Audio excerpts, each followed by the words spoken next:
চুরির বিধান হলো হাত কেটে দাও, তাও সেটা গোপনে নয়, প্রকাশ্যে জনসম্মুখে হাত কেটে দাও। বনু মাখজুমিয়া গোত্রের নারী যখন চুরিতে ধরা পড়লো, সাহাবারা চিন্তায় পড়ে গেলেন। সবেমাত্র মক্কার লোকেরা কালিমা পড়ে মুসলমান হয়েছে, ইসলামের আইন কানুন তেমন জানে না, ইসলামের শরিয়ার সাথে বেশি পরিচিত নয়। এখন যদি বিশ্বনবী চুরির যেই বিধান এটা যদি কায়েম করে হাত যদি কেটে দেয়, না জানি মক্কার লোকেরা আবার বিগড়ে যায়, না জানি মক্কার লোকেরা আবার মুরতাদ হয়ে যায়, না জানি মক্কার লোকেরা ইসলাম থেকে দূরে সরে যায়। চলো চলো, সাহাবীরা মিলে পরামর্শ করলেন, চলো বিশ্বনবীর কাছে যে বলি, ও নবী, শুধু কেবলমাত্র একমাত্র এই নারীর জন্য চুরির হাত কাটার বিধানটা আপনি একটু থামিয়ে দেন। চুরির হাত কাটার যে বিধান এখানে একটু রহিত করে দেন, বাকিগুলা কইরেন মদিনাতে যে চলবে, কিন্তু মক্কায় এবারের জন্য মাফ করে দেন। কিন্তু কে বলবে? এই যে পরামর্শ, সাজেশন, এটা কে দিবে বিশ্বনবীর কাছে? সাহাবারা চিন্তায় পড়ে গেলেন। আল্লাহর নবীর সামনে দাঁড়িয়ে আল্লাহর দেয়া হুদুদ, আল্লাহর দেয়া বিধান থামিয়ে দেওয়া, মাফ করে দেওয়া, এই কথা বিশ্বনবীর সামনে বলার সাহস তো কেউ রাখে না। কেউ কেউ বলল, বিশ্বনবীর পালক পুত্র যায়েদ বিন হারেসার সন্তান উসামারে বিশ্বনবী নাতির মতো আদর করে, বড্ড বেশি ভালোবাসে উসামারে। এজন্য সাহাবারা উসামাকে বলতো হিব্বু রাসূলিল্লাহ, বিশ্বনবীর ভালোবাসা। কি বলতো? সাহাবীরা বললেন, বিশ্বনবীর ভালোবাসা হিব্বু রাসূলিল্লাহ, উসামারে পাঠাও। উসামারে বিশ্বনবীর নাতির মতো স্নেহ করে, মায়া করে, ভালোবাসে। আমরা পারবো না, উসামা পারবে। সবাই মিলে ফুলিয়ে ফুসিয়ে ওসামাকে, ছোট্ট ওসামাকে রাজি করালো। ওসামা এমন এমন কথা যে তুমি বিশ্বনবীর কাছে বলতে হবে, পারবা নাকি? ওসামা বলে, পারবো। সাইয়েদনা ওসামা রাদিয়াল্লাহু তাআলা আনহু তরুণ সাহাবী বিশ্বনবীর কাছে গেলেন, যে বললেন, নবী, বনু মাখজুমিয়া গোত্রের এক নারী চুরিতে ধরা পড়েছে, এবারের জন্য কি এই মহিলাটারে মাফ করে দিলে হয় না? এবারের জন্য একটু ক্ষমা করা যায় না নবী? বিশ্বনবী বলেন, আতাশফাউ ফি হাদ্দিম মিন হুদুদিল্লাহ, তোমার এত বড় সাহস উসামা, তুমি আল্লাহর হাত, আল্লাহর দেয়া বিধান, এটার ব্যাপারে সুপারিশ করতে এসেছো? তোমরা কি জানো তোমাদের আগে যত কওম, যত গোত্র, যত জনপদ ধ্বংস হয়েছে তার কারণ ছিল তাদের মধ্যে গরিবরা অন্যায় করলে তারা বিচার করত, আর ধনীরা অন্যায় করলে তারা মাফ করে দিত। খবরদার! ওয়া আইমুল্লাহ লাউ আন্না ফাতিমাতা বিনতি মুহাম্মাদিন সারাকাত লাকাতা মুহাম্মাদুন ইয়াদাহা। বিশ্বনবী বললেন, ওরে উসামা, বানু মাখজুমিয়ার ওই প্রেস্টিজিয়াস এন্ড ডিগনিফাইড ফ্যামিলির মেয়ে তো দূর কি বাত, অনেক দূরের কথা। জেনে রেখো উসামা, আমার কলিজার টুকরা, নয়নের পুটুলি ফাতেমাও যদি মক্কার জমিনে আজকে এই চুরির দায়ে ধরা পড়তো, আমি বিশ্বনবী মুহাম্মাদুর রাসূলুল্লাহ ধরে ফাতেমার ডান হাতটা কেটে দিতে এক বিলম্ব দেরি করতাম না। ইন্নাল্লাহা ইয়া'মুরু বিল আদল,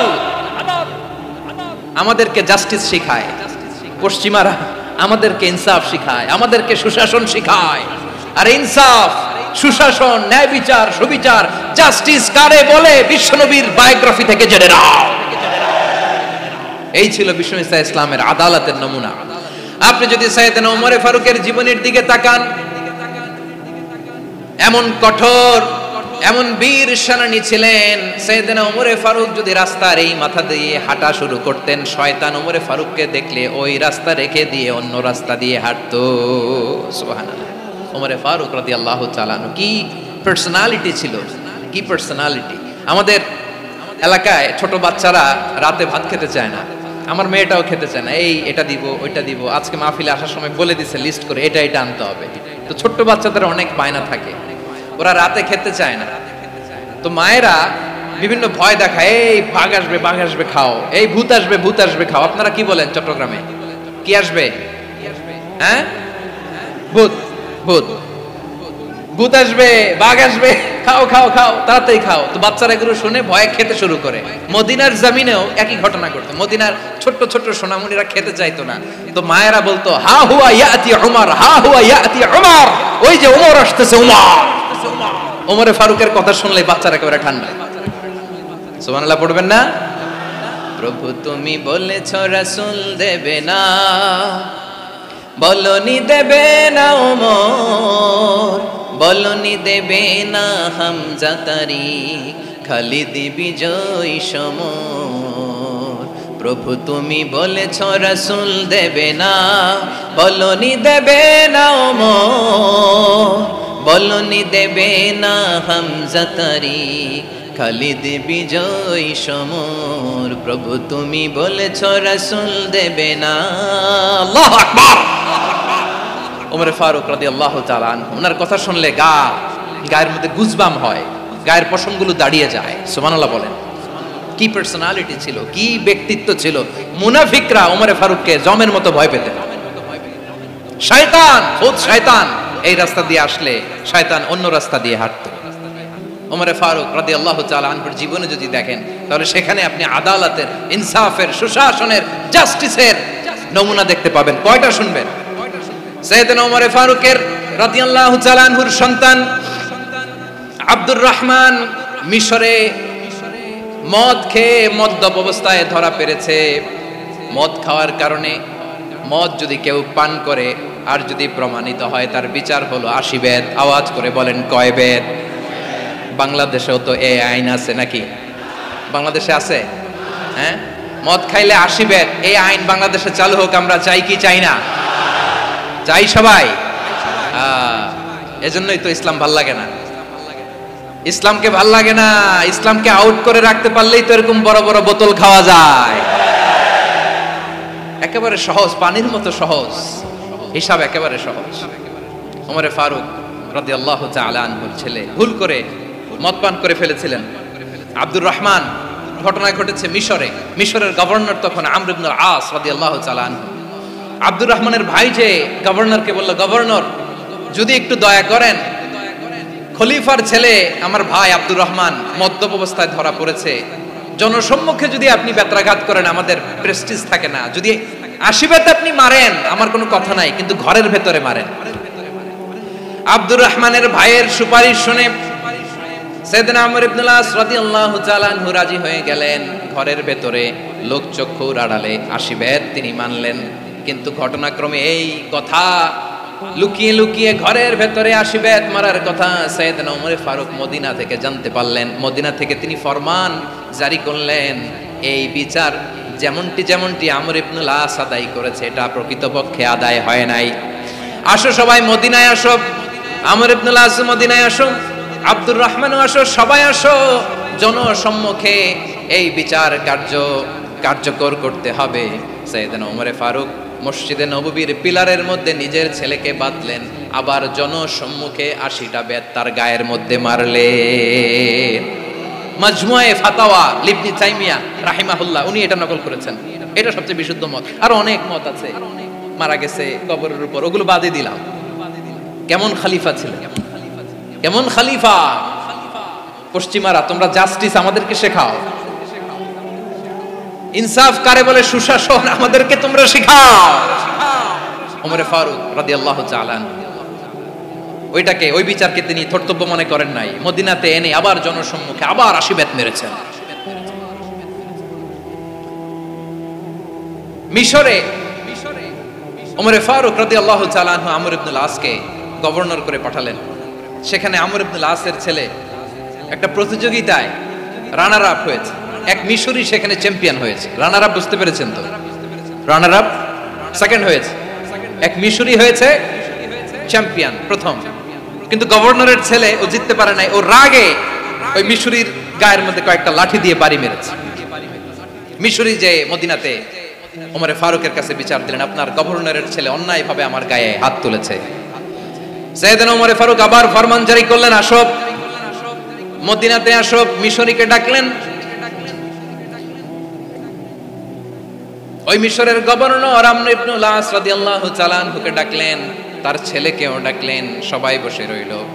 আমর ইবনুল আস রাদিয়াল্লাহু তাআলা আনহু মাথা নিচু করে বসে আছেন, লজ্জায় কাচুমাচু। হায় হায়, আজকে আমার ছেলের কারণে আমিরুল মুমিনিন খলিফাতুল মুসলিমিন ওমর ফারুকের কাছে আমি জনসম্মুখে লজ্জিত হচ্ছি। সাইয়েদনা ওমর ফারুক বললেন, এই নাও লাঠি। গভর্নরের ছেলে তোমার মাথার মধ্যে যতগুলো বাড়ি মেরেছে, আজকে জনসম্মুখে তুমি অতগুলা বাড়ি মারো। মিশরী বলে, থাক, আপনি যে ডেকে আনছেন সবার সামনে এটা বলছেন, এতেই আমি খুশি। আল্লাহু আকবার! আপনার মহানুভবতা দেখে আমি খুশি, আর অপমানের দরকার নাই। ওমর ফারুক বলে, না, খবরদার এই কথা মিশরি তুমি বলো না, মারো, যতগুলা বাড়ি মেরেছে মারো। বাধ্য হয়ে মিশরি আমর ইবনুল আসের সামনে ওনার কলিজার টুকরা সন্তানের মাথার মধ্যে বাড়ি মারতে আরম্ভ করলেন। ঠিক যতগুলা বাড়ি গভর্নরের ছেলে আমর ইবনুল আসের ছেলে মিশরির গায়ে মেরেছিল, মাথায় মেরেছিল, মিশরি গুনে গুনে ততটা মারলেন। এই দৃশ্য দেখে ওমরে ফারুক রেগে মেগে আগুন, রাগের চোটে রাগ সামলাতে না পেরে আর নিজেকে সামলাতে না পেরে মিশরিরে বললেন, ছেলেরে মারা শেষ হয়ে গেলে এবার বাবার টাক মাথার মধ্যে কয়েকটা বাড়ি মার। রাগের চোটে, আউট অফ অ্যাঙ্গার, রাগের চোটে যে আমার পাঠানো গভর্নর আমর ইবনুল আস তার ছেলেকে কেন তারবিয়া কেন শিক্ষা দিতে পারে না। ছেলেরে মারা হইলে এবার আমর ইবনুল আসের মাথার মধ্যে দুইটা মারো, এটা রাগে বলেছে, এটা শাস্তি হিসেবে না। সুবহানাল্লাহ পড়ে।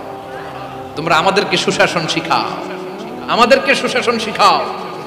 বিশ্বনবী বলেন আদল এটা জানাতন বিষয় না, এটা দিয়েই মানবিক সমাজ গড়তে হবে। আল্লাহ তাআলা কিয়ামতের কঠিন ময়দানে যেদিন স্বামী স্ত্রীকে চিনবে না, স্ত্রী স্বামীকে দেখে পালিয়ে যাবে, বন্ধু বন্ধুরে চিনবে না, পীর সাহেব মুরিদরে চিনবে না, মুরিদ পীর সাহেবরে চিনবে না, দলের কর্মী তার নেতারে চিনবে না, নেতা তার কর্মীরে চিনবে না, বন্ধু বন্ধুরে দেখে পালাবে। এই কঠিন মুহূর্তে সূর্যটা মাথার কাছে চলে আসবে, জমিনটা তামার জমিন হবে, আজকের জমিনের মতো নয়। মানুষ ঘর্মাক্ত, ক্লান্ত, শ্রান্ত মাথার মগজগুলো কানের ছিদ্র আর নাকের ছিদ্র দিয়ে বেয়ে বেয়ে পড়বে। বিশ্বনবী ফরমান ময়দানে 7 শ্রেণীর ব্যক্তিকে রব্বুল আলামিন তার আরশের নিচে ছায়া দিবেন। তার মধ্যে প্রথম শ্রেণীর ব্যক্তি হলো ইমামুন আদিল। ইমামুন আদিল, ন্যায়পরায়ণ শাসক, যে ইনসাফের সাথে বিচার করে, যে জাস্টিস সমাজে সার্ভ করে, যে সুশাসন নিশ্চিত করে, ওই ইমামুন আদিল। আদিল শব্দটা বুঝছেন না? ইন্নাল্লাহা ইয়া'মুরু বিল আদল, পাইছেন? আদিল। 7 শ্রেণীর ব্যক্তিকে আল্লাহ তাআলা সুশীতল আরশের নিচে ছায়া দিবেন, যেদিন তার দেয়া ছায়া ছাড়া কোনো ছায়া থাকবে না। এর প্রথম হচ্ছে ইমামুন আদিল, ন্যায়পরায়ণ শাসক। চিল্লায় বলেন সুবহানাল্লাহ। আবার বিশ্বনবী বললেন ইন্নাল মুকসিতিনা ইনদাল্লাহি আলা মানাবিরা মিন নূর আন ইয়ামিনির রহমান। কিয়ামতের দিন যারা ন্যায়পরায়ণ হিসেবে আল্লাহর সামনে দাঁড়াবে, কিয়ামতের দিন রব্বুল আলামিন তার আরশের ডান দিকে ওই ন্যায়পরায়ণ লোকদের জন্য আরশের ডান দিকে একটা নূরের মিম্বারে তাদেরকে বসার সুযোগ করে দিবে। আল্লাহর আরশের ডান দিকে ন্যায়পরায়ণ লোকদের জন্য আল্লাহ তাআলা নূরের মিম্বার বানাবে। 4টে কেন কথা মনে করেছেন? আল আদাল, জাস্টিস। ইন্নাল্লাহা ইয়া'মুরু বিল আদল। আল্লাহ তাআলা এই আদালতের নির্দেশনা দেয়, সুবিচার, সুশাসন। প্রিয় ভাইয়েরা, এটা আমরা বাংলাদেশে চাই কি চাই না? এই যে অরাজকতা, এই যে অন্যায়, এই যে জুলুম, এই যে ইনকনসিস্টেন্সি, সমাজের অসঙ্গতি, এর প্রধান কারণ জাস্টিস নাই, সুবিচার নাই, সুশাসন নাই। শেষবারের মতো আওয়াজ করে বলেন তো, আমরা বাংলাদেশে আদল চাই কি চাই না? তাহলে প্রথম নির্দেশনা শেষ। আল্লাহ তাআলা তোমাদেরকে আদলের আদেশ দেন। এরপরে আল্লাহ বললেন আমি তোমাদেরকে ইহসানের আদেশ দেই। ইন্নাল্লাহা ইয়া'মুরু বিল আদলি ওয়াল ইহসান। আমি তোমাদেরকে যেমনি আদলের নির্দেশনা দেই, তেমনি ভাবে তোমাদেরকে ইহসানের নির্দেশনা দেই। ইহসান, আওয়াজ করে সবাই বলেন তো ইহসান। সবাই বলেননি, সবাই বললে এতটুকু আওয়াজ হবে আমি বিশ্বাস করি না। আওয়াজ করে বলুন আল ইহসান। ইহসান মানে কারো প্রতি সফট হার্টেড হওয়া, মহানুভব হওয়া, অনুগ্রহ পরায়ণ হওয়া, অনুগ্রহশীল হওয়া, একে অপরের প্রতি দয়াদ্র হওয়া। একে অপরের প্রতি দয়াদ্র, অনুগ্রহশীল হওয়া ছাড়া মানবিক সমাজ কশিনকালেও গঠন করা সম্ভব না। প্রিয় ভাইয়েরা, সুন্দর আচরণ দিয়ে, ইহসান দিয়ে যা জয় করা যায়, নরম আচরণ দিয়ে যেটা অর্জন করা যায়, কঠোরতা দিয়ে সেটা পারা যায় না। বিষ্ণু ঈসা ইসলাম ইহসান দিয়ে, কোমল আচরণ দিয়ে, তার অনুগ্রহ দিয়ে তিনি অনেক কাফিরের হৃদয়কে জয় করে ফেলেছেন। সাইয়েদনা সুমামা ইবনে উসাল রাদিয়াল্লাহু তাআলা আনহুর কথা মনে পড়ে যায়। তিনি ছিলেন ইয়ামামার বাদশা। মদিনাতে বিশ্বনবীকে হত্যা করার নিয়তে এসেছিলেন। গোপনে গোপনে বিশ্বনবীকে হত্যা করে আবার ইয়ামামাতে তিনি ফিরে যাবেন। কিন্তু কি অবাক করা কাণ্ড, হত্যা করতে পারে নাই, সাহাবাদের হাতে তিনি ধরা পড়ে গেলেন। সাইয়েদনা সুমামা ইবনে উসাল রাদিয়াল্লাহু তাআলা আনহু হত্যার নিয়তে আসলেন, কিন্তু হত্যা করতে পারলেন না। সাহাবারা ওনাকে ধরে ফেললেন, ধরে মসজিদে নববীর পিলারের মধ্যে বেঁধে রাখলেন। সুমামা ইবনে উসাল, সিরাত থেকে শুনেন, সিরাত থেকে শোনাচ্ছি রাদিয়াল্লাহু তাআলা আনহু ইয়ামামার অধিপতি ছিলেন। ইয়ামামা বিশ্বনবীকে হত্যার জন্য আসছেন, ধরা পড়ে গেছেন, এখন মসজিদে নববীতে বেঁধে রাখছে, তার মানে বন্দী। এখন স্ট্যাটাস কি? বন্দী, ক্যাপটিভ। বিষ্ণু ইসলাম সাহাবাদেরকে বললেন তার খোঁজ খবর নিও, সুমামা ইবনে উসালের খোঁজ খবর নিও। সাহাবারা বলেন ইয়া রাসূলুল্লাহ, আপনাকে হত্যা করতে এসেছে, তার তো কঠিন ক্যাপিটাল পানিশমেন্ট হওয়া দরকার, কঠিন শাস্তি হওয়া দরকার। বিষ্ণু বললেন না, আমি যেটা জানি তোমরা সেটা জানো না, তোমরা সুমামার সাথে ভালো আচরণ করো।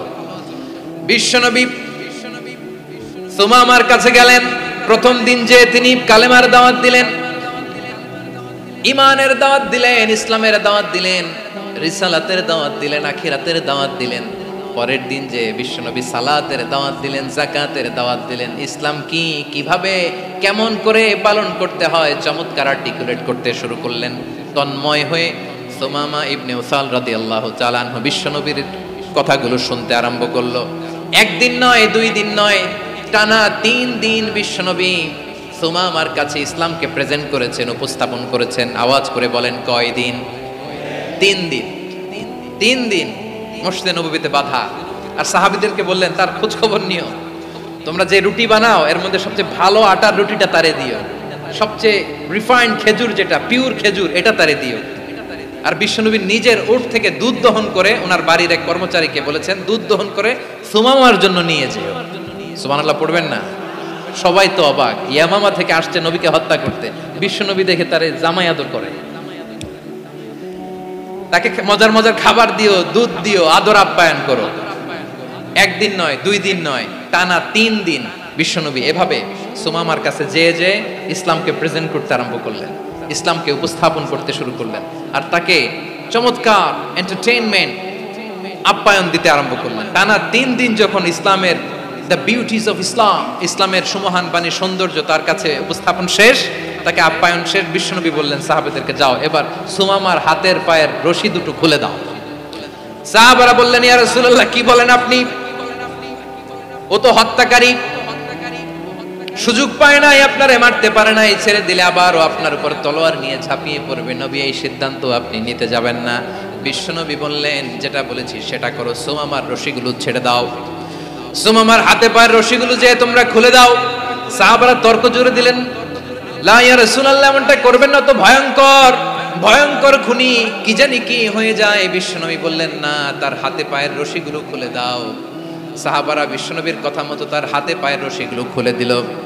সুমামা মুহূর্তের মধ্যে মসজিদে নববী থেকে বের হয়ে ইয়ামামায় ফিরে না যে মসজিদে নববীর পাশে একটা খেজুর বাগান ছিল সেখানে চলে গেলেন। সেখানে একটা ছোট্ট কুয়া ছিল, কুয়ার পানি দিয়ে তিনি গোসল করলেন। সুবহানাল্লাহ পড়েন।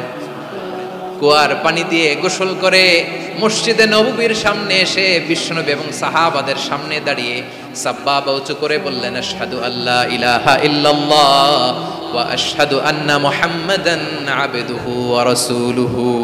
আল্লাহু আকবার। আমি সাক্ষ্য দিচ্ছি আল্লাহ ছাড়া কোনো ইলাহ নাই, আর মুহাম্মদ আল্লাহ তাআলার প্রেরিত বান্দা এবং রাসূল। প্রিয় ভাইরা, ইহসান দিয়ে যা জয় করা যায়, কঠোরতা দিয়ে সেটা কঠিনকালেও জয় করা যায় না। আওয়াজ করে বলেন ঠিক কি না?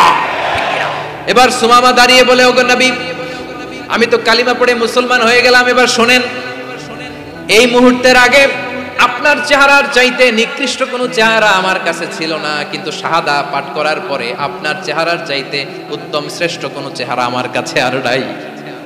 ও নবী, আজকের দিনের আগে ইসলাম ধর্মের চেয়ে নিকৃষ্ট অপছন্দনীয় কোনো ধর্ম আমার কাছে ছিল না, কিন্তু এই মুহূর্ত থেকে ইসলামের চেয়ে সেরা শ্রেষ্ঠ পছন্দনীয় কোনো ধর্ম আমার কাছে নাই। নবী গো, আজকের দিনের আগে মদিনার চাইতে অপছন্দনীয় নিকৃষ্ট কোনো শহর আমার কাছে ছিল না, কিন্তু এই মুহূর্তের পর থেকে মদিনার চাইতে কোনো শ্রেষ্ঠ শহর আমার জানা নাই। সে ছিল গমের বড় ডিলার, গম বেচত। কি বেচত? তার গম কিনে মক্কার লোকেরা রুটি খাইতো। সে ঘোষণা দিল আজকে থেকে মক্কাবাসীদের জন্য সব গম আমি হারাম করে দিলাম, মক্কাবাসী এখন না খেয়ে মরে। সুবহানাল্লাহ পড়বেন না? মক্কাবাসী বিশ্বনবীর কাছে আসলেন এসে বললেন, মুহাম্মদ আমরা তো তোমার ভাই, তোমার চাচা, তোমার ভাতিজা, তোমার আত্মীয়, তুমি সুমামারে বলো সে যেন আবার গমের সাপ্লাই মক্কার জন্য অনুমতি দিয়ে দেয়। বিশ্বনবীর অনুমতি ক্রমে সুমামা আবার মক্কাতে গম পাঠাতে শুরু করলো। পড়েন সুবহানাল্লাহ। ইহসান, ইহসান দিয়ে আপনি যেটা জয় করতে পারবেন, you can win the heart of your enemies. ইহসান দিয়ে আপনি আপনার শত্রুর হৃদয়কে জয় করতে পারবেন। আওয়াজ করে বলেন ঠিক কিনা। এজন্য আল্লাহ বললেন, ওয়া আনফিকু ফি সাবিলিল্লাহি ওয়া লা তুলকু বিআইদিকুম ইলাত তাহলুকা ওয়া আহসিনু ইন্নাল্লাহা ইউহিব্বুল মুহসিনিন। তোমরা আল্লাহর রাস্তায় দান করবে আর নিজেরা নিজেদেরকে ধ্বংসের হাতে ঠেলে দিও না। তোমরা একে অপরের প্রতি ইহসান করবে, কারণ ইহসানকারীদেরকে আল্লাহ বড় ভালোবাসেন। সুবহানাল্লাহ পড়েন। আবার সূরা রহমান আল্লাহ বললেন, হাল জাযাউল ইহসানি ইল্লাল ইহসান ফাবিআইয়ি আলা, সবাই পড়েন, ফাবিআইয়ি আলাই রাব্বিকুমা তুকাযযিবান। ইহসানের প্রতিদান হিসেবে ইহসানি হয়। বিশ্বনবী সুমামার প্রতি যেমন ইহসান করেছেন, সুমামাও ঠিক তেমন ইহসান ফিরিয়ে দিয়েছে। ঠিক কিনা বলেন? তাহলে এক নম্বরে হচ্ছে আদ, ন্যায় বিচার। দুই নম্বরে সবাই বলেন ইহসান, সদাচরণ। ইহসান দুই ধরনের প্রিয় ভাইরা, ইহসান ফিল ইবাদা, ইহসান ফিল মুআমালা। ইহসান ফিল ইবাদা হচ্ছে একাগ্র অনুভবে ইবাদতে ডুব দেওয়া, এর নাম ইবাদতের ইহসান। সুবহানাল্লাহ পড়েন। বিশ্বনবী বলেন ইহসান মানে কি জানো নাকি? হাদিসে জিবরিলে সাইয়েদনা জিবরিল আলাইহিস সালাম বিশ্বনবীকে বললেন, আখবিরনি আনিল ইহসান। নবী আমাদেরকে বলেন ইহসান মানে কি? বিশ্বনবী বললেন, আনতা আবুদাল্লাহা কাআন্নাকা তারাহু ফাইন লাম তাকুন তারাহু ফাইন্নাহু ইয়ারাক। ইহসান মানে হলো এমন ভাবে তুমি আল্লাহর সামনে নিজেকে উজাড় করে ইবাদত করবে, তুমি ভাববে তুমি আল্লাহকে দেখতে পাচ্ছ। আর এটা যদি ভাবা তোমার জন্য কঠিন হয়ে যায়, অন্তত এতটুকু তুমি ভাববা যে আল্লাহ তোমাকে দেখতে পাচ্ছেন। ঠিক কিনা বলেন? আমার বীর চট্টলার ভাইয়েরা, কেউ যেটা দেখে না সেটা দেখে কে? এই বিশ্বাস হৃদয়ের মধ্যে আছে? নামাজে যখন দাঁড়ান এই ফিলিংসটা আনা যাবে? হ্যাঁ, এশার সালাত তো এখনো হয় নাই না? আলোচনা শেষে এশার সালাত এখানে অনুষ্ঠিত হবে, তাই না? আচ্ছা বলুন তো, আমরা এশার সালাত পর্যন্ত বেঁচে থাকবো এই গ্যারান্টি আছে কার কার? হাত তুলে। কয়েকজন হাত তুলছে পেছনে, না বুঝে তুলে ফেলছে। এশা পর্যন্ত যে আমরা হায়াত পাবো কোনো গ্যারান্টি আছে? সবাই আওয়াজ করে বলেন গ্যারান্টি আছে? গ্যারান্টি নাই। এজন্য বিষ্ণু ইসলাম বলেছে, এমন ভাবে নামাজে দাঁড়াও, ইবাদত করো, মনে করো হতে পারে এটাই আমার জীবনের শেষ নামাজ। পারফর্ম দ্য সালাহ as if this is your last and final prayer. এমন ভাবে সালাতে দাঁড়াও, ভাবো হতে পারে এটাই তোমার জীবনের শেষ নামাজ। এমন ভাবে নামাজে দাঁড়াও, ভাবো এটাই শেষ নামাজ। তাহলে নামাজে একাগ্রতা বাড়ায় দিবে কে?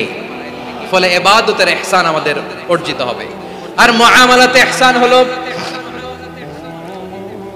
বিশ্বনবী বলেন, ইন্নাল্লাহা তাবারাকা ওয়া তাআলা কাতাবাল ইহসানা আলা কুল্লি শাই ফাইদা কাতালতুম ফাআহসিনুল কিতলা ওয়া ইযা যাবাহতুম ফাআহসিনুয যাবহা ওয়ালিউহিদ্দা আহাদুকুম শাফরাতাহু ওয়ালিউরিহ যাবিহাতাহু। ইহসান দুই ধরনের। আওয়াজ করে বলতে হবে কয় ধরনের? সবাই বলুন আওয়াজ করে, কয় ধরনের? একটা হচ্ছে ইহসান ফিল ইবাদা, ইবাদতে ইহসান। ইবাদতে ইহসান কি? একাগ্র অনুভব দিয়ে ইবাদত করা, মন প্রাণ দিয়ে ইবাদত করা। আর মুআমালাতে ইহসান কি? সব কাজে, দৈনন্দিন কাজে, কর্মে, সামাজিক অ্যাক্টিভিটিতে কোমলতা প্রদর্শন করা, অনুগ্রহের সাথে সবকিছু করা। আল্লাহ তাআলা ইন্নাল্লাহা তাবারাকা ওয়া তাআলা কাতাবাল ইহসানা আলা কুল্লি শাই, তিনি সব কিছুর ব্যাপারে ইহসানকে আবশ্যক করেছেন। সবকিছু, মুমিনের সব কাজে ইহসানের পরশ থাকবে। ওয়া ইযা কাতালতুম ফাহসিনুল কিতলা, বিশ্বনবী বলেন তুমি যখন কাউকে হত্যা করো ইহসানের সাথে করো। সুবহানাল্লাহ পড়বেন না? যখন হত্যা করো তখনও ইহসানের সাথে। আচ্ছা হত্যা করবো আবার ইহসান আসবে করতে করে? তো মেরেই ফেলবো আমি। আল্লাহ, ও ভাই একজন খুন করেছে, খুনি, রাষ্ট্রীয় আইনে তার শাস্তি হয়েছে ডেথ পেনাল্টি, মৃত্যুদণ্ড। এখন মৃত্যুদণ্ড দেখে আপনি যেমনি মন চায় তেমনি মারবেন লোকটারে? ওর নাক কেটে ফেলতে পারবেন? ওর কান কাটতে পারবেন? ওর চোখ উপড়ে ফেলতে পারবেন আপনি? যেমন মন চায় তার অঙ্গহানি করা যাবে না। ইহসানের সাথে তাকে হত্যা করো। সুবহানাল্লাহ, this is Islam. This is the true essence of Islam. ওয়া ইযা যাবাহতুম ফাহসিনুয যাবহা, যখন জবাই করবে তখনও ইহসানের সাথে জবাই করবে। করব জবাই, ওইখানেও নাকি ইহসান। আচ্ছা, কুরবানির দিন আমরা পশুগুলোরে কি করি বলেন সবাই আওয়াজ করে? জবাই। জবাই মানে তো এটার মেরেই ফেলতেছি, একটু পরে তো টুকরো টুকরো করে গোশতগুলো খাবো, এটা তো খাবো, এটা তো মেরেই ফেলবে। বিষ্ণু বলে না, জবাইয়ের মধ্যেও মুমিনের জবাইয়ের ভেতরেও ইহসানের পরশ থাকা চাই।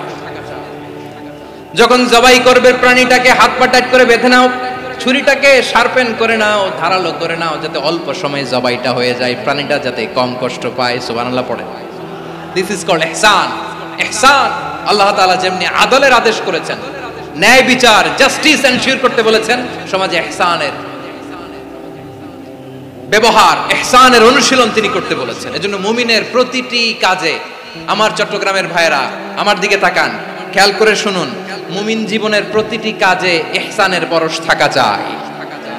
আমরা যেন আমাদের পরিবারের প্রতি ইহসান করি, আমরা যেন আমাদের কর্মচারীদের প্রতি ইহসান করি, আমরা যেন আমাদের কলিগদের প্রতি ইহসান করি, আমরা যেন আমাদের ভাইদের প্রতি ইহসান করি। মুমিন জীবনের প্রতি কাজে ইহসানের পরশ থাকার দরকার আছে না নাই? কথা বুঝতে পেরেছেন? তাহলে আল্লাহ তাআলার তিনটা আদেশ ছিল, কয়টা গেল? ভুলে গেছে, ভুলে গেছে চট্টগ্রাম। তিনটা আদেশের মধ্যে কয়টা বললাম? প্রথমে কি ছিল? আদল। 2 নম্বরে, 3 নম্বরে রব্বুল আলামিন বললেন ওয়া ইতাইদিল কুরবা, নিকটাত্মীয়দেরকে দান করো। নিকটাত্মীয়দেরকে দাও, যারা তোমাদের ব্লাড কানেকশনের আত্মীয় তাদেরকে তোমরা দাও। এখানে জেনারেলি বললেন দাও, কি দিব সেটা তিনি এখানে বলেন নাই, সেটা তিনি সূরাতুল ইসরার মধ্যে বলেছেন। আল্লাহ বলেন ওয়া আতিযাল কুরবা হাক্কা, নিকট আত্মীয়দেরকে তাদের অধিকার, তাদের প্রাপ্য তোমরা বুঝিয়ে দাও। দেখেন, একটা শান্তির সমাজ, একটা সমৃদ্ধ সমাজ, একটা মানবিক সমাজ গঠনের জন্য আল্লাহ তাআলা বেশি না, মাত্র 3টা অর্ডার, 3টা ভার্ডিক্ট তিনি জারি করেছেন। 1 নাম্বার সুশাসন, ন্যায় বিচার। 2 নাম্বার ইহসান। 3 নাম্বার নিকটাত্মীয়, যারা কাছে, তোমার ভেরি ক্লোজ রিলেশনশিপে আছে, তাদেরকে দাও। দাও, দিলে বাড়িয়ে দেয় কে? অনেকে দিতে চায় না, কৃপণতা করে। দিলে বাড়ায় দেয় কে? ও মিয়া, মদিনার মধ্যে সবচাইতে গরিব সাহাবী ছিল বেলাল রাদিয়াল্লাহু তাআলা আনহু। ওনার এন্টায়ার অ্যাসেট, সম্পদের পরিমাণ কতদূর জানেন? একটা লুঙ্গি। বেলাল রাদিয়াল্লাহু তাআলা আনহু, ওনার টোটাল ওয়েলথের এস্টিমেশন হচ্ছে মাত্র একটা লুঙ্গি। একটা লুঙ্গি, টোটাল ওয়েলথ এস্টিমেশন, টোটাল সম্পদের পরিমাণ বেলাল রাদিয়াল্লাহু তাআলা আনহুর কি ছিল? কথা বুঝে নাই বোধহয়। কি ছিল? ওই বেলাল রাদিয়াল্লাহু তাআলা আনহুকে বিষ্ণু ইসলাম বলেছেন আনফিক ইয়া বেলাল, ও বেলাল তুমিও দাও। ওয়ালা তাখশা মিন যিল আরশি ইখলালা, আরশের অধিপতির তো কোনো ঘাটতি নাই, তুমি দিলে ওই আল্লাহ তোমারে বাড়ায় দিবে। এজন্য আমার প্রিয় ভাইয়েরা, দিলে কমে না, দিলে বাড়ে। অনেকে ধরে রাখে, নতুন কিছু নিতে পারে না, হাত দিয়ে যেটা ধরে রেখেছেন এটা দিয়ে দেন, বড় একটা ধরার সুযোগ পাবেন। জোরে বলেন ঠিক কিনা? ধরেন 5 কেজি ওজনের একটা ধরে রাখছেন, এখন 10, এটা না ছাড়লে 10 কেজি ধরতে পারবেন আপনি? আচ্ছা, 10 কেজির জিনিস একটা আছে হাতে, ওইটা যদি ছেড়ে দেন তাহলেই না 15 কেজি ধরতে পারবেন। কথা বলেন ঠিক কিনা? তাহলে দিলে বাড়িয়ে দেয় কে? রব্বুল আলামিন বললেন 3 নাম্বার আদেশ হলো তোমাদের প্রতি সমাজটারে কেমন করে মানবিক সমাজ, সুন্দর সমাজ গড়বা। 3 নাম্বার আদেশ হলো ওয়া আতিদাল কুরবা হাক্কা, নিকটাত্মীয়দেরকে তাদের প্রাপ্য বুঝিয়ে দাও। এই নিকটাত্মীয়দেরকে তাদের অধিকার বুঝিয়ে দেওয়া, প্রাপ্য বুঝিয়ে দেওয়াতে আমাদের গাফলতি আছে না নাই? চট্টগ্রামে নাই? মাশাআল্লাহ আছে, আছে। অনেকে দেখবেন অনেক আল্লাহওয়ালা তাহাজ্জুদ গুজার, সেজদা দিতে দিতে কপালে কালো দাগ ফেলে দিছে, সে তার বোনের হকটা আদায় করে নাই। আছে না নাই? হ্যাঁ, এখানেও আছে। সর্বনাশ। অনেক বড় হাজী সাহেব, বিশাল লম্বা দাড়ি, ছেলেরে সব দিয়ে দিছে, মেয়েরে কিছু দেয় নাই, মেয়ের হক আদায় করে নাই। আছে না নাই? এই হাজী সাহেবেরা, এই আল্লাহওয়ালারা কিয়ামতের ময়দানে আটকে যাবে। আপনি অন্যের অধিকার নষ্ট করেছেন, তাদের রাইটস কে ভায়োলেট করেছেন। এজন্য আল্লাহ তাআলা বলেন, কারো অধিকার যদি কেউ নষ্ট করে, ওই সমাজটা মানবিক সমাজ কঠিন কালেও হতে পারে না। এজন্য 3 নম্বর আল্লাহ বললেন ওয়া ইতাইদিল কুরবা, নিকটাত্মীয়দেরকে দাও। কি দিবা তাদের অধিকার দিয়ে দাও, বোনের অধিকার বুঝিয়ে দাও, মেয়ের অধিকার বুঝিয়ে দাও, ফুফুর অধিকার বুঝিয়ে দাও। দেখবেন অনেক মায়েরা ছেলের পাতে মুরগির রান দেয়, মেয়ের পাতে দেয় মুরগির ঠ্যাং। এরকম আছে না নাই? ছেলেরা কি দেয় মুরগির, মেয়ের পাতে কি দেয়? তো মেয়ের কি মুরগির রান খেতে মনে চায় না? মনে চায় না? এমনটা করা যাবে না। নিকটাত্মীয়দেরকে অধিকার দিয়ে দাও, নিকটাত্মীয়ের সাথে সুসম্পর্ক রাখো। আদেশটা কার? এজন্য প্রিয় ভাইয়েরা, জীবনে যদি বারাকা অর্জন করতে চান, নিকটাত্মীয়দের সাথে সুসম্পর্ক রাখতে হবে, তাদের জন্য উপহার পাঠাতে হবে। বিশ্বনবী বলেন, লা ইয়াদখুলুল জান্নাতা কাতে, যে ব্যক্তি আত্মীয়তার সম্পর্ককে ছিন্ন করে দেয়, সে কশিনকালেও আল্লাহর জান্নাতে ঢুকবে না। আপনি কি এটারে সহজ হাদিস মনে করছেন? এটা সহজ কথা? আপনি ভাবছেন আপনার নামাজ আপনার বাঁচাতে পারবে, আপনার রোজা বাঁচাতে পারবে, আপনার তাহাজ্জুদ আপনারে বাঁচাতে পারবে? অধিকার নষ্ট করলে কিছুই আপনারে বাঁচাতে পারবে না। এজন্য নিকট আত্মীয়দেরকে দিতে হবে বেশি বেশি। বিশ্বনবী বলেন, ইন্না সাদাকাতা আলাল মিসকিনি সাদাকা ওয়া আলা যির রাহিমি ইসনাতান সাদাকাতুন ওয়া সিলা। মিসকিনরে দান করলে শুধু দানের সওয়াব হয়, নিকট আত্মীয়কে দান করলে দুইটার সওয়াব হয়, সাদাকার সওয়াব হয়, আবার আত্মীয়তার বন্ধন অটুট রাখার সওয়াব হয়ে যায়। আবার বিশ্বনবী বললেন, মান সাররাহু আইয়ুবসাতা লাহু ফি রিজকিহি ওয়া ইউনসা লাহু ফি আসারিহি ফালইয়াসিল রাহিমা। যে ব্যক্তি তার রিজিকের প্রশস্ততা চায় আর হায়াতে বরকত চায়, সে যেন তার আত্মীয়ের সাথে সুসম্পর্ক রাখে।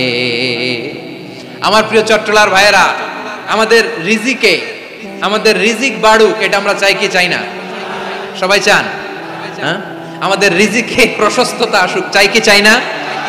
আমাদের হায়াতে বরকত আসুক, আমরা চাই কি চাই না? এই দুইটা যদি চান, তাহলে নিকটাত্মীয়দের সাথে সুসম্পর্ক রাখবেন। পারবেন? তাহলে সমাজটারে মানবিক সমাজ বানায় দিবে কে? তিনটা আদেশ চলে গেল। কয়টা? আওয়াজ করে বলেন। এক নম্বরে কি ছিল? দুই নম্বরে, তিন নম্বরে নিকটাত্মীয়দেরকে দান। আপনাদেরকে আরো শোনার আগ্রহ আছে? আপনাদের মনোযোগ আছে না গেছে? কষ্ট হচ্ছে না? মাশাআল্লাহ, মাশাআল্লাহ। তাকবীর পড়ুন, লিল্লাহি তাকবীর।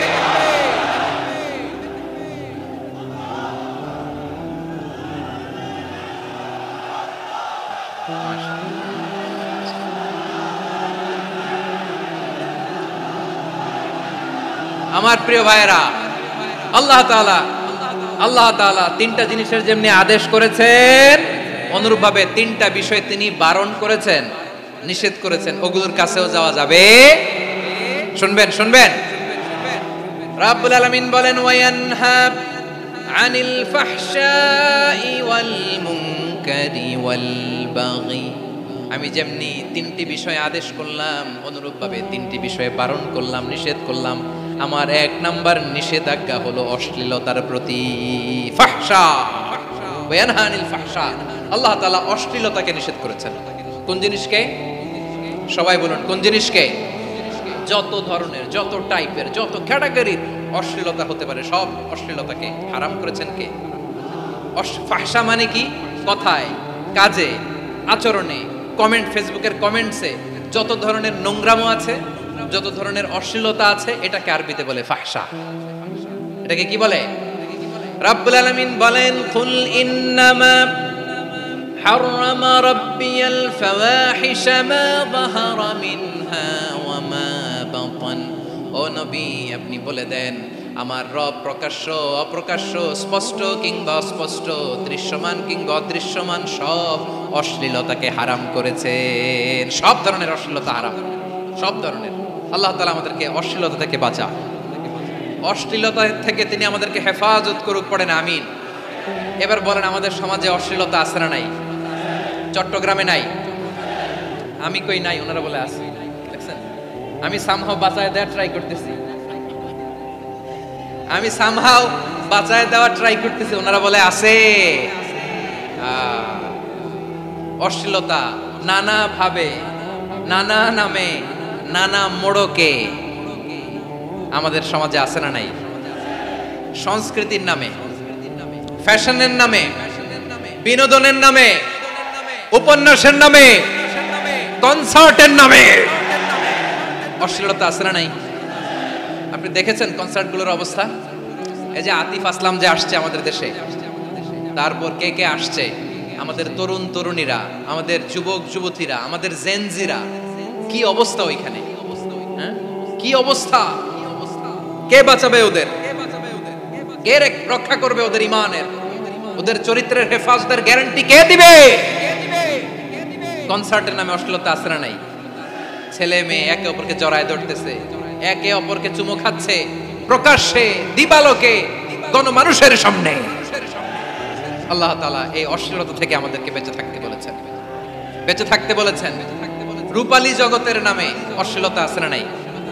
এই টার্মটা আপনারা জানেন না? রূপালী জগৎ কি জগৎ? আসলে কি রূপালী জগৎ না অন্ধকার জগৎ? আমার বোনেরা, আপনাদেরকে যে কি বলে তারা বুঝায়, রূপালী জগৎ শুনেই আপনি ভরকে যাবেন না। রূপালী জগতে যে নারী যত বেশি উলঙ্গ, সে নাকি তত বেশি সাহসী। জানেন, বলে এটা একটা সাহসী নারী, খুব সাহসী পদক্ষেপ তার। যত বেশি শরীর থেকে কাপড় নামাতে পারবে, যত বেশি বস্ত্রহীন হয়ে নিজেকে প্রেজেন্ট করতে পারবে, সে নাকি তত বেশি সাহসী। আমার চট্টলার ভাইরা, শয়তানের প্রথম এজেন্ডা ছিল বনি আদমকে বস্ত্রহীন করা।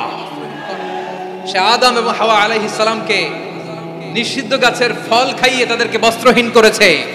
এই জামিনেও সে আমাদেরকে বস্ত্রহীন করতে চাইবে।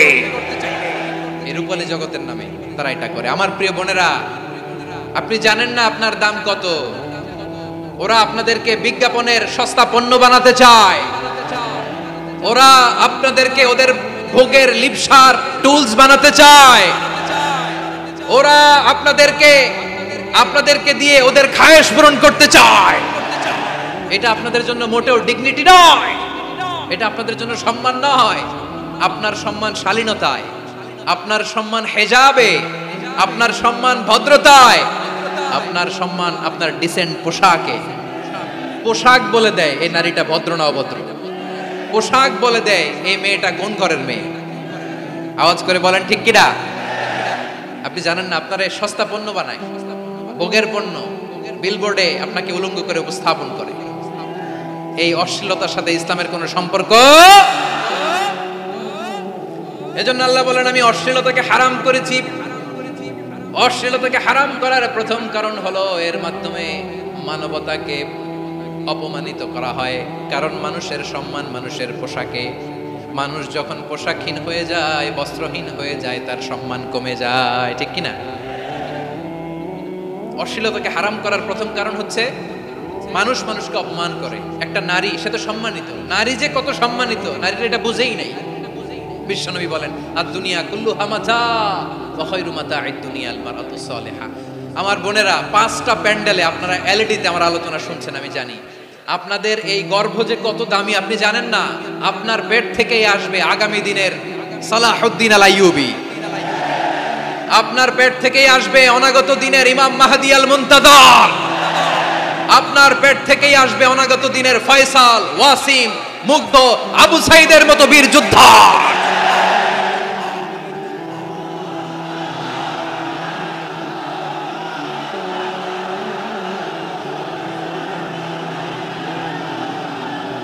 আমার প্রিয় বোনেরা, আমার প্রিয় বোনেরা, বিশ্বনবীর কথার ওজন খেয়াল করেন। আদ-দুনিয়া কুল্লুহা মাতা ওয়া খায়রু মাতা'আদ দুনিয়াল মারআতুস সালিহা। দুনিয়ার সবকিছুই অ্যাসেট, এর মধ্যে সবচেয়ে দামি অ্যাসেট নেককার নারী। আপনার গর্ভ যে কত দামি আপনি জানেন না। নিজের সময়টাকে কাজে লাগান, কোরআন পড়েন, সুন্নাহ পড়েন। আপনার অনেক দায়িত্ব ঘরে। You are the MD of your family. একটা family it's a very big institution. পরিবার একটা অনেক বড় প্রতিষ্ঠান। and you are the MD of your institution. আপনি এই পরিবারের MD, managing director of your family. এখানে আপনার কত দায়িত্ব। আপনি ছেলেমেয়েদেরকে তারবিয়া করবেন। আপনি আপনার স্বামীর জন্য ঘরটারে জান্নাতের নীর বানাবেন। আপনার জন্য জান্নাতের ডুপ্লেক্স বাড়ি ওইখানে তৈরি করে রাখবে কে? আপনি যে কত দামি আপনি জানেন না। নারীদেরকে আল্লাহ বানিয়েছেন উচ্চতর করে, নিম্নতর নয়। নারীদেরকে ছোট্ট জিনিস দিলে এটার বড় করে দেয়। নারীদেরকে ভ্রূণ দিলে, শুক্রাণু দিলে নারী এটারে বাচ্চা হিসেবে উপহার দেয়, ঠিক কিনা? বিয়ের মাধ্যমে স্বামী যখন তার শুক্রাণু তার স্ত্রীকে উপহার দেয়, স্ত্রী রিটার্নে কি উপহার দেয়? ফুল ফর্ম বেবি, মানব সন্তান। দেখছেন, আপনি দিলেন একটু, উনি দিছে বিশাল। আপনি যদি নারীকে বাজার এনে দেন, নারী এটাকে সুস্বাদু খাবারে রূপান্তর করে দেয়। আপনি তাকে একটা মুচকি হাসি দিয়ে দেন, সে তার কলিজা দিয়ে দেয়। কিন্তু যদি আপনি তার মনে কষ্ট দেন, সে আপনার জীবনকে জাহান্নাম বানায়া দেয়। খবর আছে, নারীর মন বুঝতে পারলে নেয়ামত, বুঝতে না পারলে কিয়ামত। ঠিক কিনা বলে? কত দামি আপনি জানেন না? জানেন না আপনি কত দামি? অনেক দামি আপনি। আপনাদেরকে যেন ভোগের সস্তা পণ্য বানাতে না পারে, আপনাদেরকে সচেতন থাকতে হবে, সজাগ থাকতে হবে, কনসার্ন থাকতে হবে। শয়তানের ওই হাতছানির দিকে আর নজর দেওয়া যাবে না। তাহলে কেন আল্লাহ তাআলা এই ফাহশা অশ্লীলতাকে হারাম করলেন? এক নাম্বার, এতে হিউম্যান ডিগনিটি কমে। দুই নাম্বার, এতে মানুষের অধিকার নষ্ট হয়। আপনি বিয়ে করেছেন, এরে পরকিয়া করেন, ওর সাথে এরকম আছে না নাই?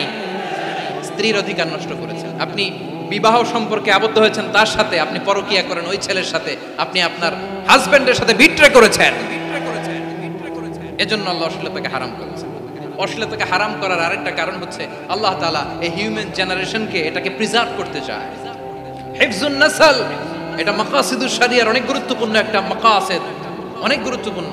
আপনার নাসল, আপনার জেনারেশনকে সংরক্ষণ করা। এই যে আসতেছে ফেব্রুয়ারি, কত ফেব্রুয়ারি জানো? এটা কি বিশ্ব ভালোবাসা দিবস? হ্যাঁ, কি দিবস? এই বিশ্ব ভালোবাসা দিবসের সাথে মুসলমানদের কোনো সম্পর্ক নাই। আমার প্রিয় ভাইরা, এই যে আপনি অবৈধ সম্পর্কে জড়ালেন, কেন আল্লাহ অশ্লীলতাকে হারাম করেছে দেখেন। বলতেছিলাম যে এটা আপনার নাসল, আপনার জেনারেশন, আপনার লিনিয়েজ, আপনার বংশকে প্রিজার্ভ করা। কে কার বাবা, কে কার মা, বাবা মা জানা, প্রজন্মকে প্রিজার্ভ করা, এটা ইসলাম ওয়াজিব করে দিয়েছে। এই যে অবৈধ সম্পর্কের কারণে, বিশ্ব বেহায়া দিবসের কারণে, এগুলোর আউটকাম, আউটপুট হিসেবে মাঝে মাঝে এই ঢাকা মেডিকেলের ডাস্টবিনে নবজাতকের বাচ্চার কান্নার আওয়াজ শুনতে পাওয়া যায়। চট্টগ্রাম মেডিকেলের ডাস্টবিনে নবজাতকের কান্না শুনতে পাওয়া যায়। বীর চট্টলার মুসলমানেরা বুঝতে পারলে আওয়াজ করে বলেন, এই যে চট্টগ্রাম মেডিকেলে যে নবজাতকটা পাওয়া গেল, ওর বাবাকে আমাকে বলেন, ওর বাবাকে, ওর মাকে, ও কোন ফ্যামিলির সন্তান কেউ জানে? আপনি হিউম্যান ডিগনিটিকে অপমান করেছেন না? আপনি তার ভবিষ্যৎকে অন্ধকার করেছেন না? আপনি তার লিনিয়েজকে প্রশ্নবিদ্ধ করে দিয়েছেন না? এই জন্য আল্লাহ তাআলা অশ্লীলতাকে আমাদের জন্য হারাম করে দিয়েছেন। পড়েন সুবহানাল্লাহ। এই জন্য রাব্বুল আলামিন বলেন, কুল ইন্নামা হাররামা রাব্বিয়াল ফাওয়াহিশা মা যাহারা মিনহা ওয়া মা বাতান। প্রকাশ্য অপ্রকাশ্য সব অশ্লীলতাকে হারাম ঘোষণা করে দিয়েছে কে? আবার দুনিয়ার বুকে যারা অশ্লীলতার প্রসার করে তাদের জন্য শাস্তি মজুদ রেখেছে কে? রাব্বুল আলামিন বলেন, ইন্নাল্লাযীনা ইউহিব্বুনা আন তাশিআল ফাহিশাতু ফিল্লাযীনা আমানু লাহুম আযাবুন আলীমুন ফিদ দুনিয়া ওয়াল আখিরাতি ওয়াল্লাহু ইয়ালামু ওয়া আনতুম লা তা'লামুন। নিশ্চয়ই যারা বিশ্বাসীদের মাঝে অশ্লীলতার প্রচার প্রসার করতে চায় তাদের জন্য আমি মর্মন্তুদ শাস্তি প্রস্তুত করে রেখেছি, দুনিয়াতেও রেখেছি, আখিরাতেও রেখেছি। ঘোষণাটা কার? যারা এই নাটকের নামে, সিনেমার নামে, রূপালী জগতের নামে, মুভির নামে, ওটিটি প্ল্যাটফর্মের নামে আমার সমাজে অশ্লীলতা ছড়াতে চায়, তাদের জন্য কঠিন মর্মন্তুদ শাস্তি মজুদ রেখে দিয়েছে কে? ও আমার বোনেরা, এখনো আপনি জাগবেন না? এখনো আপনার চিন্তার দুয়ারে এখনো নাড়া পড়ে নাই? ওরা আপনাকে উলঙ্গ বানাতে চায়, ওরা আপনাকে আইটেম গার্ল বানাতে চায়। এজন্য ইসলাম অশ্লীলতাকে হারাম করেছে। হারাম। ইসলাম বলেছে যোজন যোজন দূরে থাকো, ওরা বলে না কাছে আসো, কাছে আসার গল্প, ক্লোজ আপ ওয়ান, কাছে আসার গল্প আছে না নাই? চট্টগ্রামে তো এগুলো নাই মাশাআল্লাহ। হ্যাঁ, এখানেও আছে ক্লোজ আপ ওয়ান, কাছে আসার গল্প। আল্লাহ বলেন ওয়ালা তাকরাবুজ জিনা, কাছেও এসো না, জিনা থেকে যোজন যোজন কিলো দূরে থাকো, ওরা বলে কাছে আসার গল্প। আমার বীর চট্টলার ভাইয়েরা, কাছে আসতে হলে আমরা কোরআনের কাছে আসব, কাছে আসতে হলে নবীর কাছে আসব, কাছে আসার গল্প হবে আমার রবের কাছে আসার গল্প। চিল্লায় বলো ঠিক কিনা?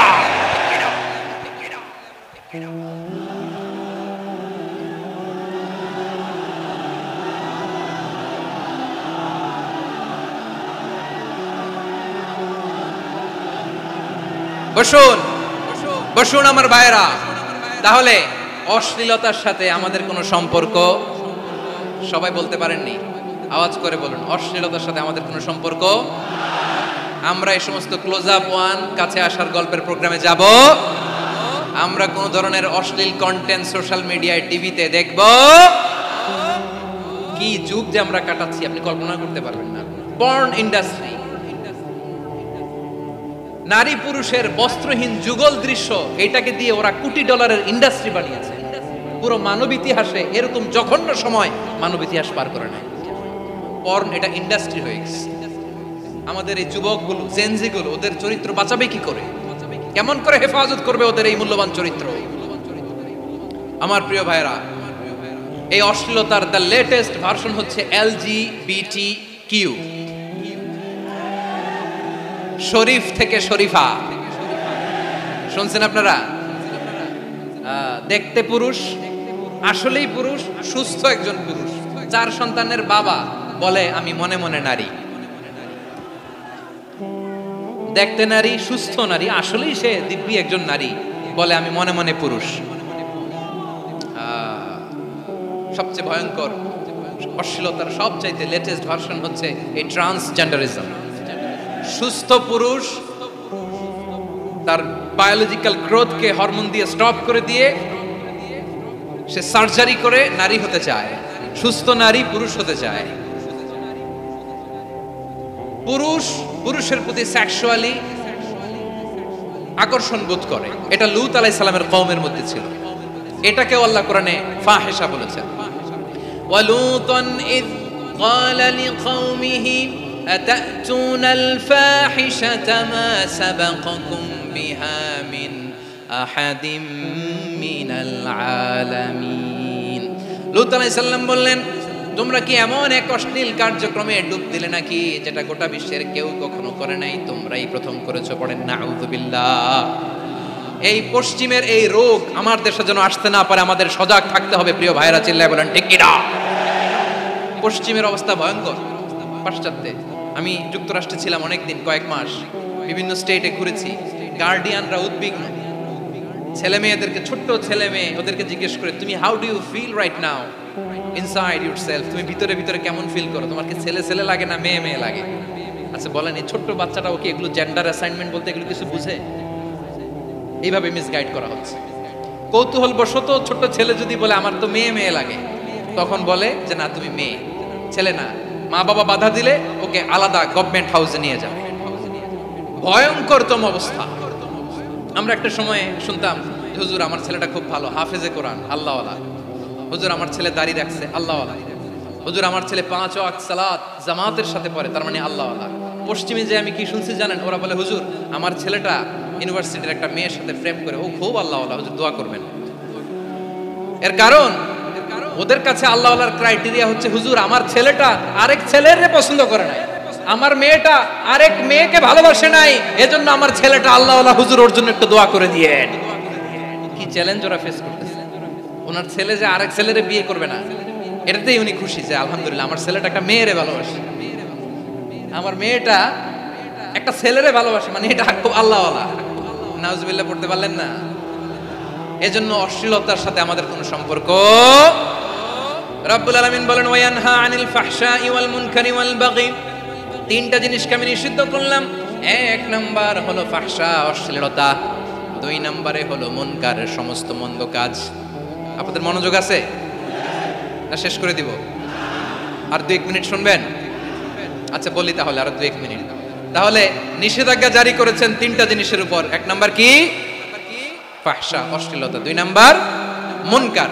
মুনকার মানে হচ্ছে যত মন্দ কাজ, খারাপ কাজ, বাজে কাজ, এটার বলে মুনকার। এটার কি বলে? আপনারা পড়ছেন না, তা'মুরুনা বিল মা'রুফি ওয়া তানহাউনা আনিল মুনকার। ভালো কাজের আদেশ, সৎ কাজের আদেশ, অসৎ কাজের নিষেধ। মুনকার, মুনকার হচ্ছে মানুষের স্বাভাবিক বিবেক বোধ যেটাকে খারাপ বলে, ওইটাই মুনকার। পৃথিবীর সব আসমানি গ্রন্থ যেটাকে খারাপ বলেছে, মানুষের স্বাভাবিক বিবেক বোধ যেটাকে খারাপ বলেছে, এগুলো সব মুনকার। যেমন ইফটিজিং, এটা কি ভালো না খারাপ? মজুদদারি, খাদ্যে ভেজাল দেওয়া, ওজনে কম দেওয়া, মাছে ফরমালিন মিশানো, চাঁদাবাজি, টেন্ডারবাজি, দখলবাজি, এগুলো আমাদের স্বাভাবিক বিবেকেই বলে এগুলো খারাপ, এগুলো হচ্ছে মুনকার।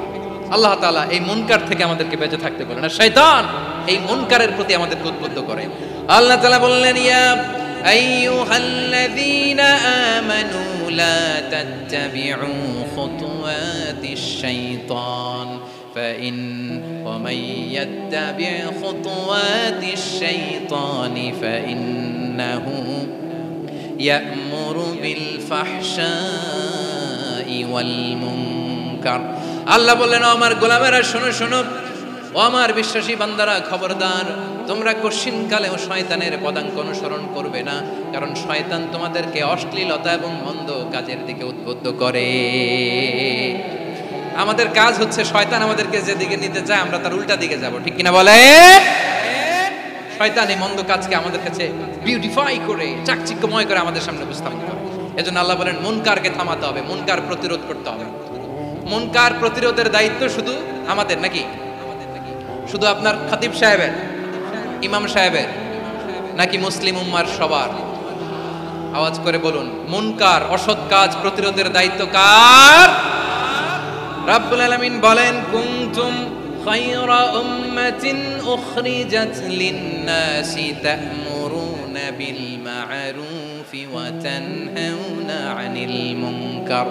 তোমাদেরকে শ্রেষ্ঠ জাতি করে জমিনের মধ্যে আবির্ভূত করা হয়েছে, যাতে করে তোমরা জমিনের ভেতরে সৎ কাজের আদেশ করতে পারো আর অসৎ কাজের নিষেধ করতে পারো। উম্মাহ কুনতুম খায়রা, তাহলে গোটা উম্মার দায়িত্ব, এটা বুঝতে পারছেন তো? আচ্ছা, আরো নিচে আসেন। এরপরে আল্লাহ বললেন, শুধু উম্মাহ না, এই জমিনের রাজত্ব আমি যাদের হাতে দেই, এই জমিনের মালিক আমি যাদেরকে বানিয়ে দেই, যাদেরকে আমি সরকারের দায়িত্ব দেই, তাদেরকেও মুনকার প্রতিরোধের দায়িত্ব দিয়েছে কে? আল্লাহ বলেন, যারা ক্ষমতার মসনদে বসেছে তাদেরকে 4 দফা কর্মসূচি আমি আল্লাহ দিলাম। আওয়াজ করে বলেন, কয় দফা? আল্লাহ বলেন, আল্লাযীনা ইম্মাক্কান্নাহুম ফিল আরদি আকামুস সালাতা ওয়া আতাউজ যাকাতা ওয়া আমারু বিল মা'রুফি ওয়া নাহাউ আনিল মুনকার ওয়া লিল্লাহি আকিবাতুল উমুর। যারা এই জমিনের উত্তরাধিকার হয়েছে তারা 4 দফা কর্মসূচি নিয়ে সামনে আগাবা। সালাত কায়েম করবা, যাকাত আদায় করবা, সৎ কাজের আদেশ দিবা, অসৎ কাজ থেকে মুনকার প্রতিরোধ করবা। আদেশটা কার? আমার প্রিয় চট্টলার ভাইরা, পুরো উম্মার দায়িত্ব মুনকার প্রতিরোধ করা, সরকার প্রধানের দায়িত্ব মুনকার প্রতিরোধ করা। এরপর আল্লাহ বলেন, প্রতিটা ফ্যামিলির যিনি প্রধান সিইও বাবা, প্রত্যেক বাবারও দায়িত্ব এই মুনকার প্রতিরোধ করা। আওয়াজ করে বলেন ঠিক কিনা? যেমনটি সাইয়েদনা লুকমান আলাইহিস সালাম ওনার কলিজার টুকরা সন্তানকে আদেশ করেছেন, ইয়া বুনাইয়া আকিমিস সালাতা ওয়া'মুর বিল মা'রুফি ওয়ানহা আনিল মুনকার। পড়েন সুবহানাল্লাহ। বাবা ছেলেকে সবক দিচ্ছে। কে সবক দিচ্ছে? কাকে? লুকমান আলাইহিস সালাম ছেলেকে বলতেছে, ওরে আমার কলিজার টুকরা সন্তান, ওরে আমার বাছা, নামাজ কায়েম করবা, সৎ কাজের আদেশ দিবা, আর মুনকার প্রতিরোধ করবা, অসৎ কাজ, সমাজ থেকে খারাপ কাজকে ঝেঁটে বিদায় করে দিবা। তাহলে দেখেন, আমি স্টেপ বাই স্টেপ নামলাম। পুরা উম্মার দায়িত্ব, জমিনের উত্তরাধিকারী আল্লাহ যাদেরকে বানিয়েছেন সরকার, তাদের দায়িত্ব, প্রতিটি ফ্যামিলির প্রধানের দায়িত্ব। এরপরে বিশ্বনবী বলেন, সচেতন প্রতিটি মুসলিমের দায়িত্ব সমাজ থেকে মুনকারকে উৎখাত করা। বিশ্বনবী বলেছেন, মান রাআ মিনকুম মুনকারান ফালিয়ুগাইয়িরহু বিয়াদিহি ফাইন লাম ইয়াস্তাতি ফাবিলিসানিহি ওয়া ইন লাম ইয়াস্তাতি ফাবিকলবিহি ওয়া যালিকা আযআফুল ঈমান।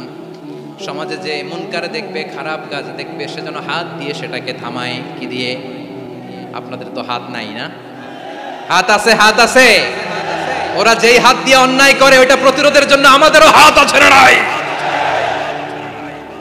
থামাতে হবে, থামাতে হবে।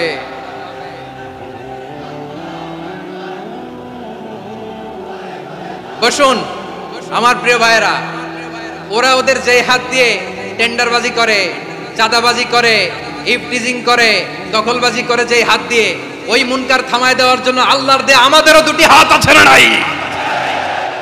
আমাদেরও হাত আছে। থামাইতে হবে, থামাইতে হবে, হিম্মত করতে হবে। আমার প্রিয় ভাইরা, না থামালে আমরাই ডুববো শেষমেশ। আমাদের বাঁচার জন্য হলেও থামাইতে হবে।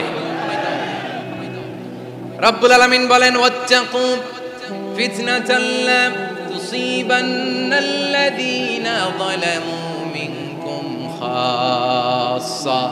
ও আমার গোলামেরা, ওই আযাবকে ভয় করো যে আযাব যখন আমি জমিনের বুকে পাঠাই শুধু জালেমদেরকেই মারি না, আলেমদেরকেও মারি। আযাব যখন আসে তখন শুধু জালিমই মরে না, আলেমও মরে। জানেন, মুসা আলাইহিস সালামের পায়ে একবার একটা লাল পোকা কামড় দিয়েছে, লাল পিঁপড়া। লাল পিঁপড়া কামড় দিলে খুব আরাম লাগে না? কি লাগে? হ্যাঁ, জ্বলে না? লাল একটা পিঁপড়া কামড় দিছে, তো উনি রেগে মেগে পাশি দেখে লাল পিঁপড়ার বাসা, পা দিয়ে ডলে মুছে সবগুলো পিঁপড়া মেরে ফেলছে।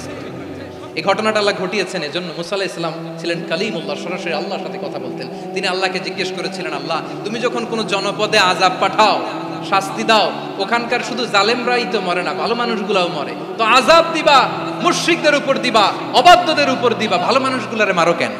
আল্লাহ বললেন, মুসা তোমার যে কামড় দিছিল পায়ের মধ্যে পিঁপড়া, কয়টা পিঁপড়া? জোরে বলেন। একটা পিঁপড়া, তো সবগুলারে মারলা কেন?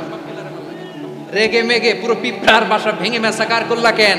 এই মুসা, আমি যখন অ্যাকশনে যাই, আমি যখন শাস্তি দেই, তখন এত বাস বিচার করা হয় না, বাস বিচার করা যায় না। যখন অ্যাকশনে যাওয়া হয় ওইটা ডাইরেক্ট অ্যাকশন হয়ে যায়। চিল্লায় বলো ঠিক কি না? এজন্য আমাদের বাঁচার জন্য হলে ওই পাপ থামাতে হবে, এই শয়তানের অট্টহাসি থামাতে হবে, অন্যায় অপরাধ সমাজ থেকে আমাদের থামাতে হবে। কারণ আযাব আসলে ওরাও মরবে, আমরাও মরব। একটা জাহাজ 2 তলা, আপনি আছেন 2য় তলায়, শুনতেছেন? শুনতেছেন? জাহাজ কয় তলা? আপনি কোন তলায়? 2য় তলায়। নিচের তলার কিছু লোক জাহাজের তলা ছিদ্র করতে আরম্ভ করছে। কি ছিদ্র করতেছে? আচ্ছা, জাহাজের তলা ছিদ্র করলে তলা দিয়ে কি ঢুকে? এখন আপনি যদি বলেন আমার কি, আমি তো 2 তলায়, আমার কি, আমি তো সেফ, আমি তো সেফ জোন, আমি তো ভালো আছি, আমি তো ভালো আছি, ওরা ছিদ্র করে ওরা মরবে। আসলে কি শুধু ওরা মরবে, নাকি তলা ফুটো হলে ভিতরে পানি ঢুকলে আপনারও শরীর সমাধি হবে? তলা দিয়ে যখন পানি ঢুকবে, জাহাজ ঢুকলে আপনিও মরবেন। এজন্য নিজে মরার আগে ওই পাগলগুলোর নিচতলায় যে থামাতে হবে। চিল্লায় বলেন ঠিক কি না? এজন্য আল্লাহ বললেন, মুনকার প্রতিরোধের দায়িত্ব সমাজের টপ টু বটম সবার। পুরম্মার দায়িত্ব, সরকার প্রধানের দায়িত্ব, প্রতিটি ফ্যামিলির প্রধান বাবার দায়িত্ব, বিশ্বনবী বললেন প্রতিটি সচেতন মুসলিমের দায়িত্ব। এজন্য মুনকার প্রতিরোধ করার দরকার আছে না নাই? সমাজে এই যে ইফটিজিং হয়, আপনার বোনের বয়সী একটা মেয়েকে কিছু বকাটে টিটকারি করে, এই বলে সেই বলে, নোংরা কথা বলে, রাস্তায় দেখেও আপনি পাশ দিয়ে না দেখার মতো চলে যান কেন? আপনি দাঁড়ান না কেন? আপনি দাঁড়ালেই তো থেমে যাবে, কারণ সত্যের যে শক্তি তার সামনে মিথ্যা মুখ থুবড়ে পড়ে। আপনার সামনে ও কিছুই না, নাথিং। আপনি দাঁড়ান, ওকে প্রশ্ন করেন যে আমার বোনকে তুমি ডিস্টার্ব করো কেন? আপনাকে দেখে আরো 5 জন দাঁড়াবে, 5 জনকে দেখে আরো 10 জন দাঁড়াবে। আমাদের নীরবতা আর আমাদের নিশ্চুপ থাকাই জালিমদেরকে আরো শক্তিশালী জালিম বানিয়েছে। এজন্য মুনকার প্রতিরোধের দায়িত্ব আমাদের সবার। টেন্ডারবাজি, চাঁদাবাজি, দুর্নীতি, অপরাধ, দখলদারিত্ব, মজুদদারি, এগুলো সব কিছু একসাথে প্রতিরোধ করতে হবে। ঠিক কিনা বলেন? একটা মানবিক সমাজ যদি চাই, প্রতিরোধ করতে হবে। প্রিয় ভাইয়েরা, আল্লাহর শপথ নিয়ে বলি, এই নাসিহাতগুলো সবার জন্য, সব দলের জন্য, সব মতের মানুষের জন্য। আমরা কোনো দলের প্রতি মানুষকে ডাকি না, আমরা ডাকি ইসলামের দিকে। সব দলের, সব মতের, সব মানুষদেরকে আমরা আহ্বান জানাই, আসুন আমরা একটা সুন্দর সমাজ বিনির্মাণ করি। এই যে নতুন বাংলাদেশের এক সুযোগ এসেছে, আর জীবনে হয়তো আসবে না, সামনের 100 বছরে এই সময় আসবে না। আসুন দেশটাকে আমরা সাজাই, আসুন আমরা দুর্নীতি বন্ধ করি, আসুন আমরা চাঁদাবাজি বন্ধ করি, আসুন আমরা দখলদারিত্ব বন্ধ করি, আসুন আমরা এক দল আরেক দলকে নিশ্চিহ্ন করার যে রাজনীতি, এটা বন্ধ করি।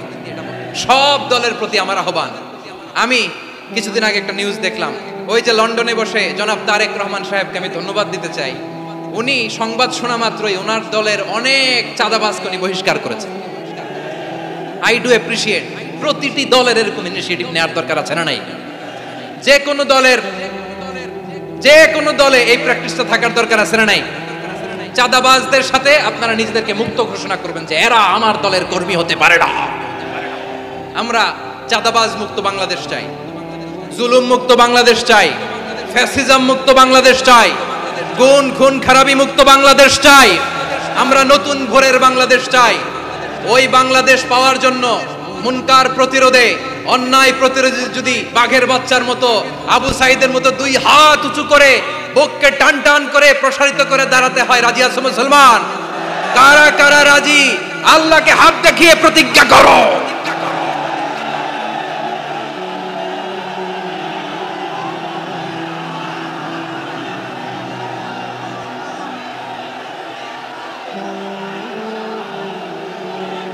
আমার প্রিয় ভাইয়েরা বসুন, বসুন আমার ভাইয়েরা।